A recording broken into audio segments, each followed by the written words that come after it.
அறிவு நிலை அதற்கான எடுத்துக்காட்டு என்னென்னு பார்க்கலாம். ஓரறிவுக்கு எடுத்துக்காட்டு புல், மரம். இது வந்து தொடுதல் உணர்வு மட்டும்தான் இருக்கும். உற்றறிதல் அப்படின்னு சொல்கிறாங்க. ஈரறிவு என்னென்னா தொடுதல் உணர்வோட அது வந்து சுவைத்து பார்க்குது.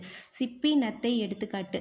மூவறிவு என்னென்னா தொடுதல் உணர்வு, சுவைத்தல், இதோட வந்து அதுக்கு வாசனையும் தெரியுது, நுகர்தல். கரையான், எறும்பு எடுத்துக்காட்டு. நான்கறிவு என்னென்னு பார்த்தோம்னா தொடுதல் உணர்வு, சுவைத்தல், அது வாசனை தெரியுது, அது இல்லாமல் அது பார்க்கவும் செய்யுது, காணல்.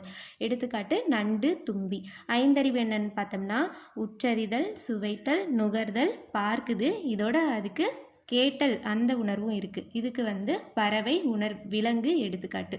ஆறறிவு என்னன்னு பார்த்தோம்னா உற்றறிதல், சுவைத்தல், நுகர்தல், காணல், கேட்டல். இது இல்லாமல் ஆறாவதாக பகுத்தறிதல். நன்மை, தீமை, மெய், பொய், இந்த மாதிரி வந்துட்டு பகுத்தறிதல், மனம், இந்த உணர்வு இருக்கிறவங்க வந்து எடுத்துக்காட்டு மனிதன். இதுதான் ஆறறிவு. ஓகேங்களா? தேங்க்யூ.